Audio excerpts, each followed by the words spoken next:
Hello, everyone, and welcome to our special edition episode here on the Lunatic Sports Podcast. Once again, we are here to talk about everything St. Louis sports, and we have a special guest with us tonight. Sheldon, he's here. He's a pickleball player in the area up here in St. Louis. He's got some exciting news coming through. As always, I'm your host, Tyler Edwards, and we've got John Love here, co-hosting and attempting to produce things. Attempting to produce is definitely the accurate way of describing my role. It's basically just hitting a submit button on YouTube. So, it's very hard work. But we're not here to talk about me. We're here to talk about pickleball. Sheldon, please have the floor. Tell us about it. My name's Sheldon. I've been playing pickleball for a little over 2 years now. And it's definitely something that I feel like has grown in popularity, especially in the St. Louis area. So I'm excited to be here and kind of talk about it and dive into it. Yeah, sounds great. So how about we start with this? For a lot of our listeners, I am expecting that they're not that familiar with pickleball, as am I. I'm coming into this knowing literally just what you post on Facebook. So how about we start with what is pickleball and kind of, how it's different from other sports that are similar to it. Perfect. Yeah. So whenever I get the question of what is pickleball from someone who really doesn't know what it is, I often answer it is like if tennis and ping pong had a child, it would be pickleball. It is played on, it can be played outdoor or indoor, wood court, hard court, like a tennis court or anything like that. The size of the court is like 2/3 of a tennis court if we're going off size. The net is a little bit shorter and narrower than a tennis net. If you ever like go to a park or anything like that and you could see the lines drawn out on tennis courts, and you can fit 2 courts on one tennis court. So it's a little bit smaller. The rules of it kind of play similarly to tennis, except there's a couple of like oddball rules. That the ball has to bounce twice before somebody can hit the ball out of the air. That's kind of in contrast to tennis, where you can like serve and volley, where you serve and then get to the net and kind of like take away that next shot. So one of the other things about pickleball that is, I guess, more unique is that oftentimes with tennis and some of those other paddle sports, a lot of times singles is like the predominant type you play. That's the opposite when it comes to pickleball socially or rec level. It's like 98% played doubles wise. So you end up getting it's the same rules whether you're playing singles or doubles, but you get longer points. You get different kinds of shots that you end up hitting. The rallies go longer.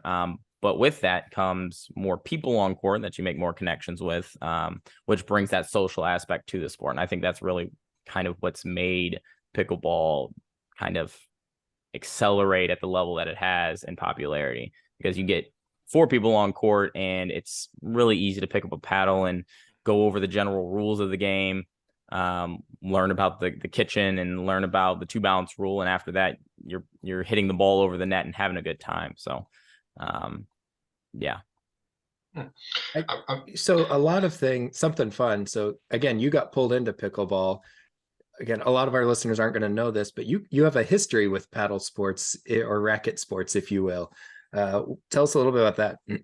Yeah. So to start, I picked up a tennis racket for the first time sophomore year of high school, and I played high school tennis for the first time. Went JV2 to JV to varsity. Played 3 years, and then from there I ended up going to St. Louis College of Pharmacy and playing NAIA ball there. Walked on and played 4 years with a red shirt.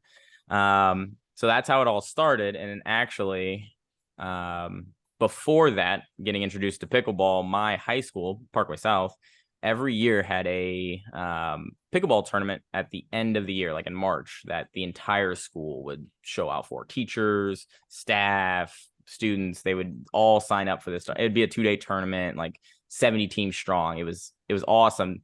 But I remember like thinking back, I was like, wow, we did that. That was a thing. but it totally left my memory. And then pickleball comes onto the scene like 2016, 2017. And I remember seeing the courts, but I was playing tennis at the time. I was like, I'm going to play tennis. Then one of my partners, my main partner in college, he ended up saying like, let's get pickleball paddles. Let's play at school. Let's like go and mess around, whatever. I was like, sure, let's go do that. So I buy a paddle. We're out, we're hitting. And one day it was late 2020, like maybe like September or October. And we're playing tennis and we were hitting on the other courts. And this was a Friday night. And this is the perfect encapsulation of pickleball in St. Louis. At this time, we're walking off. And this is before, COVID really took off or anything like that. The pickleball courts are lined with sack chairs, coolers, speakers, like 70 people strong, like out there just enjoying their Friday night. Beautiful night. Everybody's just having a good time drinking and whatever. And we're walking off the court. We played for 2 hours and we're like done. We're like, my God, that was, tennis, it can be grueling when you're hitting. So we're coming off, and one of my, I guess, mentors now, as I'm walking off, he's already had a few brewskis, so he's feeling good. He's like, when are you gonna go play a real sport? Talking about pickleball, and I'm like, well, I got my stuff in the car, and I ended up playing that night after hitting for 2 hours, played another 2 hours, and the rest was history. So that's awesome. That sounds very organic, and I think that's probably true of a lot of people who've gotten into it, because it's, like you said, it's not something that people necessarily grew up playing because it's such a new sport.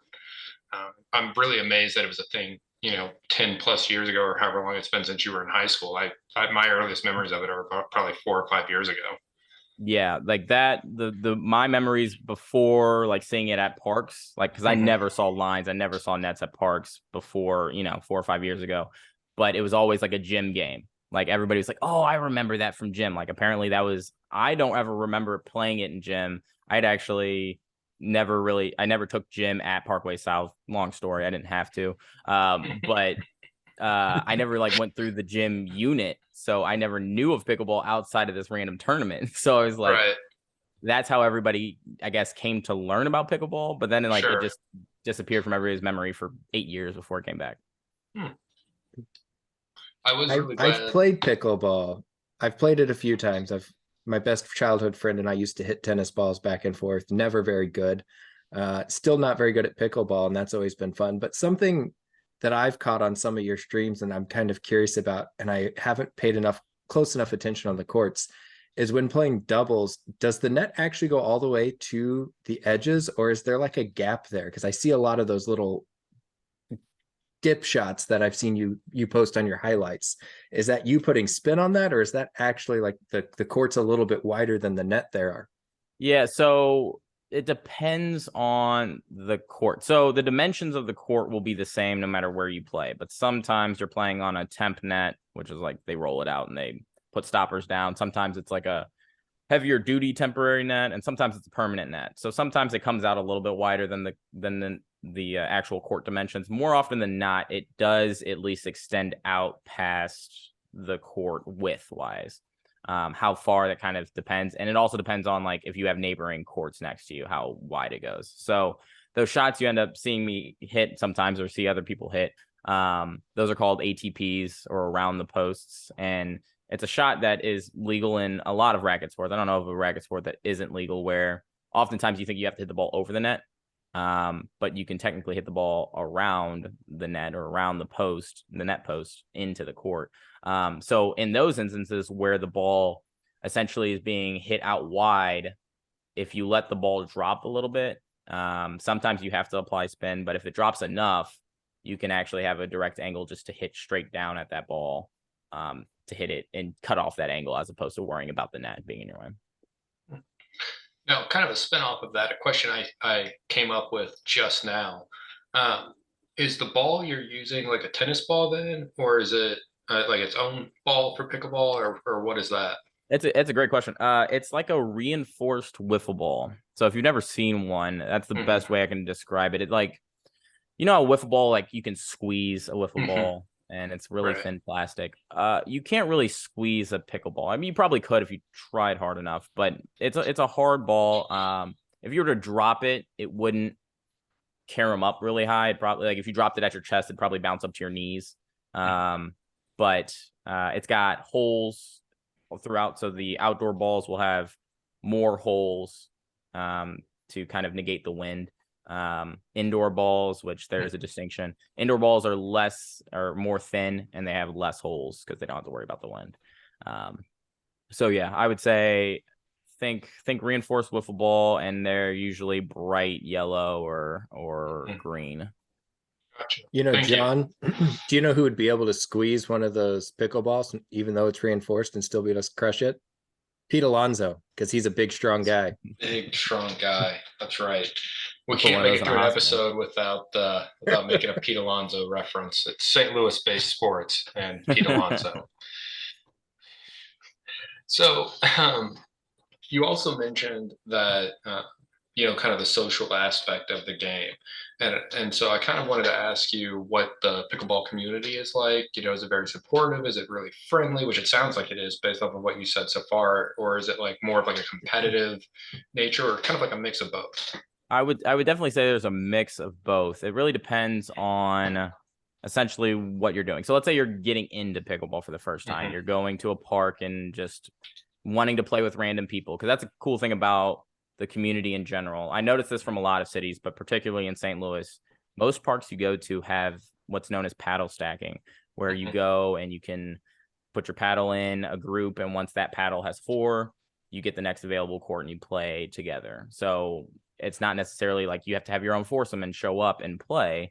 Mhm. You get to mix in at that point. If Sure. you're doing something like that, especially if you're new, it's very there. A lot of people are welcoming. I would say 95% of the people that you're playing with understand because they were there once. They want to help you learn the game that they have known to love, get to know you. It's fun. You're laughing. You're having a good time. And then once you start learning the game, there's a bit of a, I don't want to say a bit of a change, because everybody's still nice and everybody's still Mhm. wanting to help. But then some people, a lot of people that are playing this game are very competitive. It just comes with the nature of a sport. And there's a lot of competitors in sports, right? Mhm. So in my personal experience, what I've experienced is new people, including myself, when I was playing, I'm Mhm. like, man, I'm getting the hang of this. I think I'm getting better. And you go and you play, and you get matched up in rec play against 2 7-year-old women with knee braces and sport goggles, and you're like, you know what? Yeah, okay, it's over. We're gonna take them to school. And you walk off the court embarrassed because they've been playing pickleball longer than you. They know what they're doing, and you didn't know what you're doing. And I think that element of the game is what drives people to want to play it more, get better at it. Okay, how did they do so well? But in that that happens, everybody has a humbling moment. Nobody ever steps into pickleball and is the like the shit in pickleball. Like it's something that you have to have that humbling moment to then understand, like, oh, okay, this is something I have to work at and understand. And you learn also, because a lot of Mhm. times you can ask, like, what did you see when I was playing you that caused you to do Mhm. XYZ? And they'll help. And a lot of the times that you'll notice that from the community, which is awesome. Then you get up to another level where there's a huge tournament scene in St. Louis. Mhm. That is much more competitive. You register with your partner, or if you're playing singles, register yourself, and that is a tournament. There's medals on the line. Sometimes there's cash prizes, where you are out and you're battling for trying to win the tournament. So there's a bit of a competitive edge that you're going to see a lot out of people that you wouldn't necessarily see in rec play. Like for me personally, I don't care if I go out and play rec play and lose every game. That's not the point of me playing. I'm either working on something or I'm just trying to meet up with people and have a good time. But in tournaments, you're trying to win. Like that's where that competitive edge comes. So there can be a bit of, I don't want to say like animosity, but yeah, with competitors, you're gonna clash, and you leave it out on the court. But I've never necessarily seen it extend off the court, at least in St. Louis. I gotcha. That's a great segue into your next question, John. I was thinking about letting you have it because I've asked like the Yeah, last it's like 3. fine. I like my voice, but No, that's good. Most people don't like your voice, so it's fine. that's why I'm So the trying to next hand question it back. we have for you, speaking of leaving it all on the court, it not following off the court, do you have a rival? And if you do, what kind of relationship is it like on the court versus off the court with that rival? So I would say that I definitely have people that I have come to play, and I've noticed if I were to think about an actual rival, I have one that's in mind. His name's Caleb. And I think he would be the closest thing to a rival that I had because we started around the same time. I feel like we continue to play each other in tournaments, no matter what level of the draw that we're at. Like we've progressed at the same time.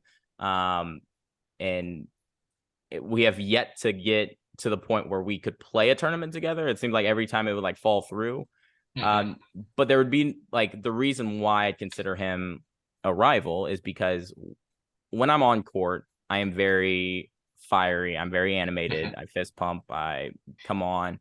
I very rarely stare someone down or, get that level of edge on me. Now, I will respond with it. If I'm a big energy guy, like if you're going to give me that negative energy, I'm going to turn on it and it's going to fire me up. Right. But he is the same way. He is very in your face about his come ons and his fist pumps as well. So it's that mirroring energy that I would say we're rivals, but I would not say that we're like enemies or that is like there's a level of like I don't respect him, he doesn't respect me at all. I think it's the opposite. I think we respect each other's game so much that we mirror each other. So therefore, like that's kind of where we're seen together. I don't know if the community sees it that way. I could promise you if you were to ask him that same question, he would probably, after thinking about it, would be like, yeah, we probably have the most fiery matches, if So who has a winning record in your matches? So I think as of late, I would say it's probably close to 50-50. I know I got the first couple off of him, and then I think he went on a tear for a little bit. I know I got the last one off of him in a team format tournament that we played. I played against him there, but I would say it's pretty close to 50-50. I know I got the first one, and I know I got the last one. Well, just quit it then, right? That means you win the series, right? Yeah, I think that's exciting. And it's exciting to hear that there's that passion, but still, there's no animosity off the court. I think the fireness is something exciting and something sports need, within a contained environment, as long as it doesn't go too far. And I think watching your videos, I get excited. I can tell when something exciting's happened, even though I don't truly understand everything going on in pickleball. By watching, your body language. I can also tell when something's not going well by watching, your body language. You're a very expressive person, a very expressive athlete. And I think that also makes for good live streams when you are playing in those tournaments. Yeah, that's definitely, I think at the end of the day, well, it's funny because this last weekend we were supposed to play in a tournament together. We were supposed to play in another tournament way back, but we were supposed to play in another tournament here. And I could just tell you, if we ever got on a court together in a tournament, that'd be must watch. I can guarantee it. Just how we would hype each other up. And I mean, if we weren't playing well, I don't know what would happen at that point. But you have to watch out for those 70-year-old women. Yeah, exactly. They have a term for that, John. It's called a cougar. Carrie isn't on this podcast. We don't have to worry about cougars. Carrie Unthang is one of our followers, though, and did marry a cougar, for those of you who are curious about his past. Moving on, when he hears this. Shout out to Carrie. So moving forward here, you are kind of exciting things. Something that brought this up and our want to try to get you on our little podcast here is you're actually getting ready to be featured in a show, if that's correct, right? Yeah. So I was selected to be on to my knowledge, the first of its kind pickleball reality TV show. It's called Pickleball Paddle Battle. We start filming next week. I fly out Saturday and come back a week from then to where we're going to film all our content and the competition itself. There's 8 men and 8 women going, so 16 of us total. And it's basically, to my knowledge, it's going to be pretty much a knockdown, drag out fight between a lot of people who are really good at pickleball. And it's just going to be the grand prize for it is the top performing male and the top performing female will get a year-long pro sponsorship to basically compete on the pro level tour, which, all expenses paid. You don't have to worry about any of that, but you can go and you can compete and, see how you do. And then the two fan favorites at the end of the, season, whenever it shakes out, they are going to get awarded a Pickleball Kingdom franchise. That's the entity that is hosting the show. So the two fan favorites, after voted on by the fans, will get their own Pickleball Kingdom franchise in their name. Awesome. How excited would you be to bring a Pickleball Kingdom franchise to St. Louis? Oh, it'd be sick. I love the idea of having. I love all the facilities that are coming to St. Louis, that have come to St. Louis already. Missouri Pickleball Club, Veta's already been here and they've expanded clearly, but Missouri Pickleball Club, we've got Chicken and Pickle going in St. Charles. Hopefully by January 1. I've heard some mixed things, but it's supposed to be here soon. I know Veta is expanding into somewhere else. I've heard there's a lot of expansion going on. I think it'd be a great time to get in here, but I think the more the merrier. They love playing indoors. I mean, you never have to worry about getting rained out. You don't have to worry about the 110-degree summers that we deal with here. You don't have to worry about the freezing cold winter. It's always going to be 70 something degrees in there and dry. So I'd love to bring it here. I think, and another thing is working with these, I work with Veta currently. I see a lot of what they do, and they do a lot of good things. I think I could bring some good ideas to a franchise here as well. Yeah, that would be awesome. Like, for sure. I don't know. I'm not saying that you don't want to be a professional athlete, but it almost sounds like more interesting than being a professional pickleball player to me. But I'm also not a very good athlete, so. No, I'm with you. I think it's a good, one or the other. I think they're both great. You won't go wrong either way. I think either one would be a fun opportunity for sure. Right. So you said you're flying out. Where are you filming at?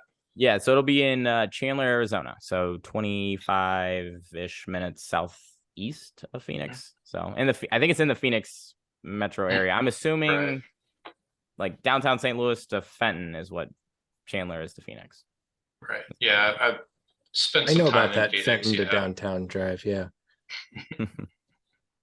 So here's the more important question. How can we watch you on TV? It's a great question. I do know that there is a final list that they have when it comes to companies or streaming services that want to take the show on. I do know there's a lot of interest in it, so it's not like they're trying to get somebody to take the show. I think it's they want whoever's taking the show to match their ideals that they want. They don't want somebody to sell the show out or something to that effect. So I think that's pretty cool, and it kind of speaks to who's putting the show on. They really just want to showcase exciting young talent at the same time, but also showing off what pickleball really is and kind of the stories that make it. So but we should know rather soon. I know they're trying to get it out by the end of the year, the actual show, but we should know shortly. When I know, I'll update my socials and stuff. So awesome. John, is your wife a fan of The Bachelor? She was prior to being my wife. I think after she got her ring, she I don't know if she stopped believing in true love or what, but we no longer watch The Bachelor.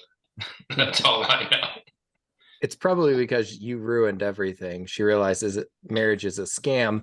But Sheldon, with that in mind, tell us a little about the host. So do you know who the host is? I assume they've told you. Yeah. So it's Clayton. I think it's Eckert is how you say his last name. Clayton Eckert. He was a Bachelor 3 or maybe 4 years ago. And it's funny enough, that's kind of the reason as to why I ended up applying in the first place.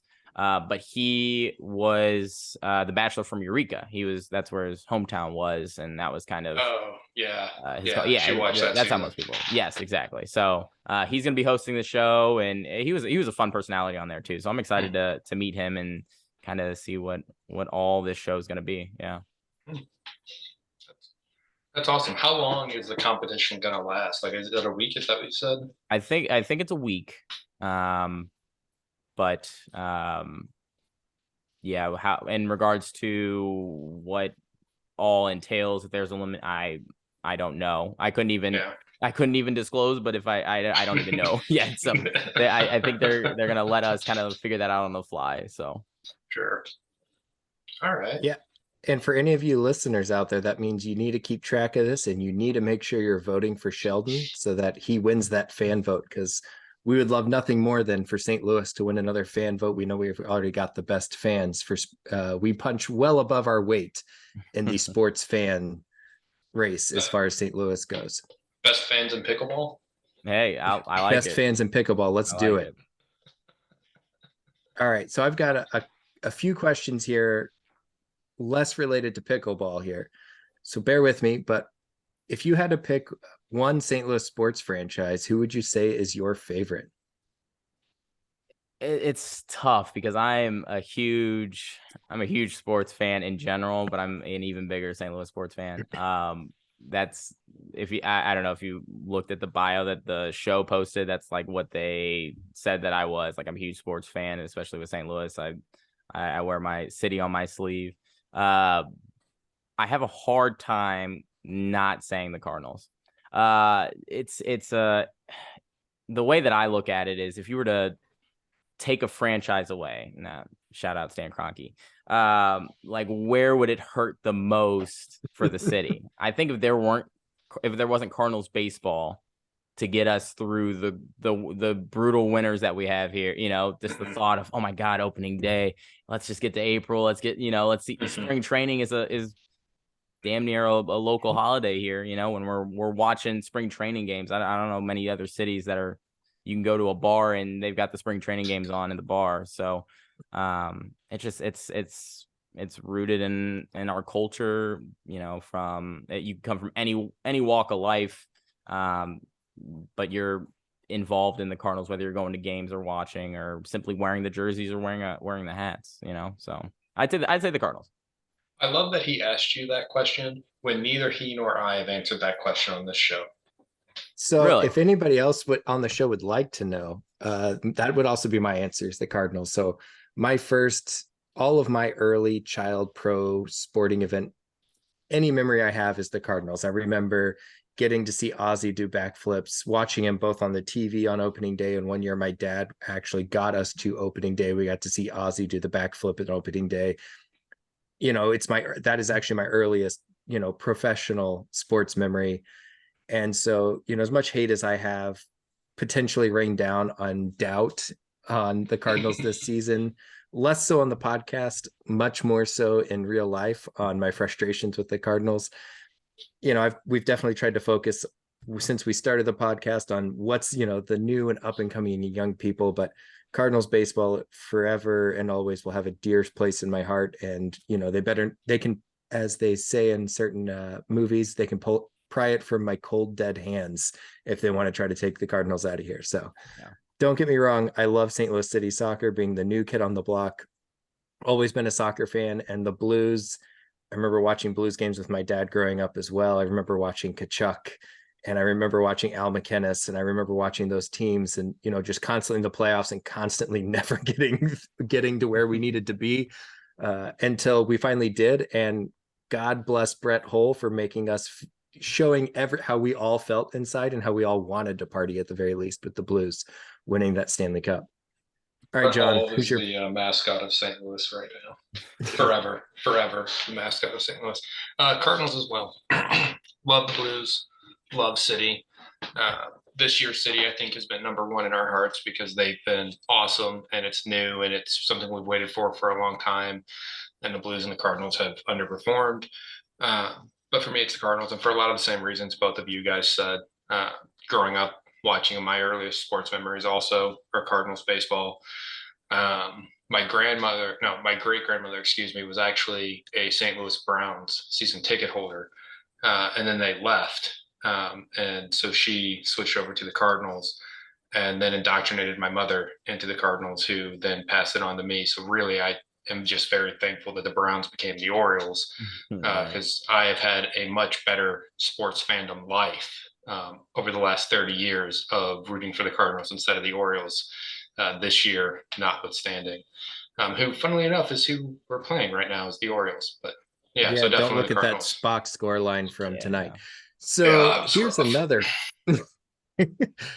Yeah, and so for those of you who don't know, John and I both grew up in rural mid-Missouri, so there's you know, being able to see the stretch that the Cardinals have, and that they talk about Cardinals Nation. It's a real thing, and they talk about Cardinals fans traveling well. And this is a fun tidbit for those of you who don't know this.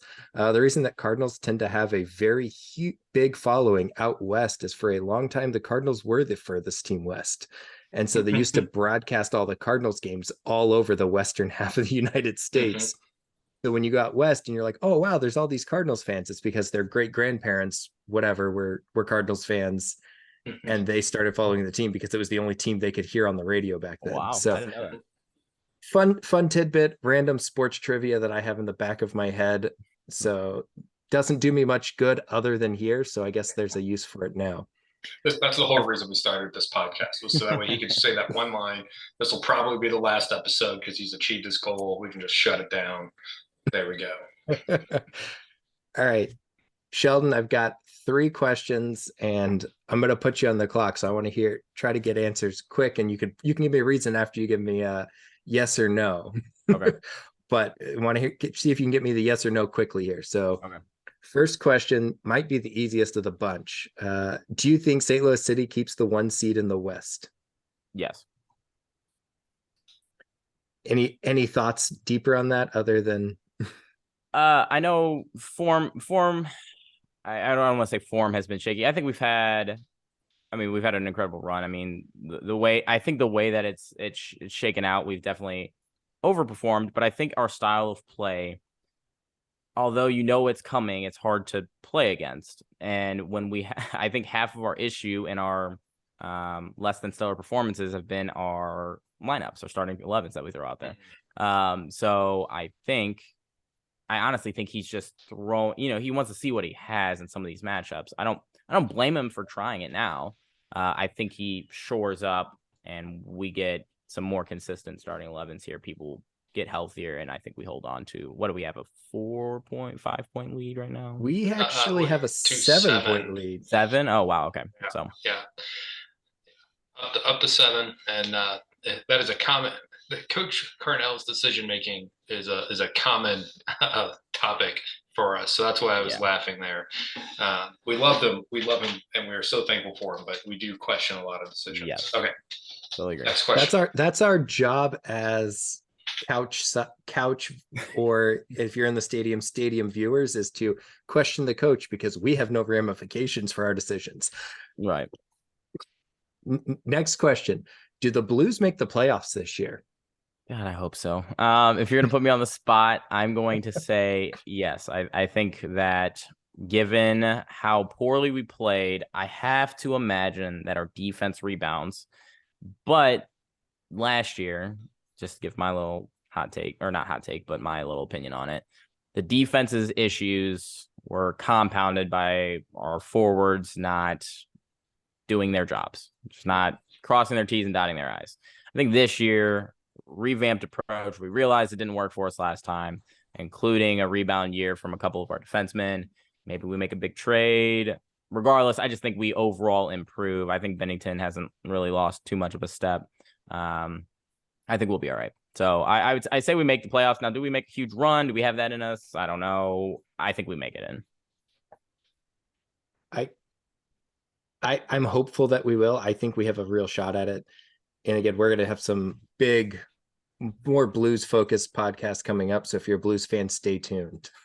Everyone makes it into the NHL playoffs. Like it's not a high bar. The Blues didn't make it last year, so watch yourself, John. Almost everyone makes it. Little asterisk. Also, fair warning, I did add a 4th question after this next one, but this is a personal question for me because I want to prove a point to John. So last original rapid fire question: do the Cardinals actually spend big for pitching in the offseason, or do they just trade away all their young talent? I'd have to imagine. Well, what's the definition of spending big? Because I don't know if they go out and spend $50 million on pitching, but I think they go out, they get at least 2 pitchers. I think they try and get Nola. I don't know if they actually end up getting him, but they will. I have to imagine that they are going to actually try, unlike the Cardinals of the last, lifetime of not going out and spending money on pitching. They're going to get 1 of or 2 of Nola, Snell, or Yamamoto. They're going to try to at least. And then from there, they're going to move on. What I'm praying doesn't happen is that they see Thompson's recent form and go, we really only need 1 and we'll be fine. And we'll let Michaelis be a 2 and we'll move forward there. So, but I have to imagine that we do spend. I can't imagine that we're going to willingly trade likes of Gorman or Win or anything like that, especially based off what this core can actually do moving forward. I think you need to stay tuned for our roster episodes because I have some thoughts that I think the puke point trade, which I think is going to happen in the off season for at least one of these pitchers. I agree. I think the Cardinals are going to have to pony up and spend at least $100 million plus in the total contract value for one of these pitchers if we're going to be competitive. I'm just not sure if they will. John, you've got a thought. I can see it coming out of your mouth.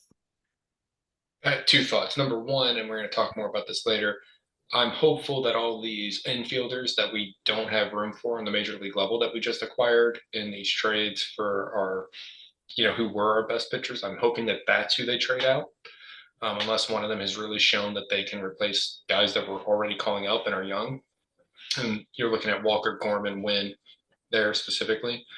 Number 2, what was number 2? Damn, that sucks. Oh, I'm hoping that they lock down Blake Snell prior to Ohtani agreeing to where he's going, because everyone's going to be gunning for Ohtani. That will hopefully let us slip right in for Blake Snell. That's my hope. But anyway, I love Snell's. I love his swing and miss stuff. So, but that's, again, we're going to have plenty of episodes. Maybe we'll bring Sheldon back for an episode or 2 post living up the dream in Arizona, though I doubt he'll be able to give us any spoilers yet. Yeah. So last question, and this is more of a personal question, because I think if you've listened to any of our previous episodes, any of our listeners are going to know what my thoughts are on this. But Sheldon, should Celio Pompeo be getting more minutes than he is? I like him. I think he provides a good spark. He's a fire guy. I have a soft spot for fiery guys. I don't know. He brings that emotion. More minutes though. I like him in his spark plug role that he's in now. But can he, with the thing with fiery guys like that? When I say more minutes, I'm not saying starter. We haven't seen him since the Club America game, which, by the way, he was the only player on our team that looked like he belonged on that field against Club America in that game. You're right. But that was the last time we've seen him with the first team. I must have missed it. Was there strife between him and Carnell, or what? Is there a reason why he hasn't? No, it's complicated. I think it's just, Thorson came in and they're giving time to Thorson minutes that would have normally gone to Celio in the same, they play the same There's position. Something in my throat about benching Stroud, playing Celio more. But I want to point out Stroud stayed in the game when Lubin came off last night. Oh, I want to point out that I messaged you right after I watched the game and immediately was like, WTF. We'll talk more about that later. That'll be on our episode later in the week. But I think what Sheldon's getting at, which I can agree with, is that Celio, fiery personality, great on the ball, needs more minutes. And I'm going to keep the streak alive. I'm going to make sure that Celio is mentioned in every episode as long as he is with St. Louis City. I have no comment on that. It's just our thing.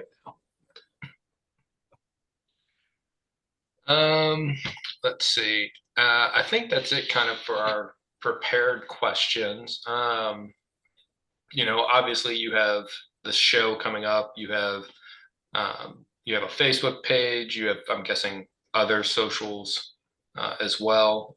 Where can people find you if they wanted to check you out?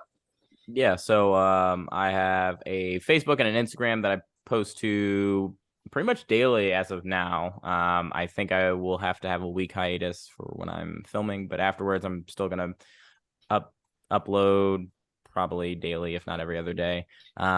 With just kind of whether it's my journey with pickleball, drills, fun shots from the past. On my Instagram, I just posted a quesadilla video making type thing. So I kind of post a bunch of different content. So if you look up on Facebook, you look up my name, Sheldon Kolawole Pickleball. That'll pull me up there, and then it is sheldonkolawole.pb on Instagram. Got it. And we'll make sure to add that into our message description or video description, so that way people can copy that rather easily, so that way they can find you. The other last thing I had to say is, so you, if we did not mention, you are our first athlete interview on this podcast. Really? So, you only get one first, as they say, and that's you.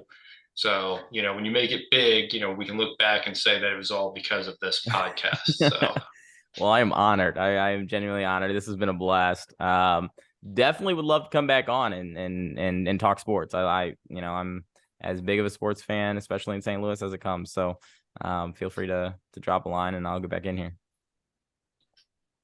Don't put it past us. We're always looking for extra help, and once you're famous, it'll maybe get us a few followers. Don't forget us little guys who helped try to push you along. No, I love it. I love it. Just the tiniest little nudge, pushing you along.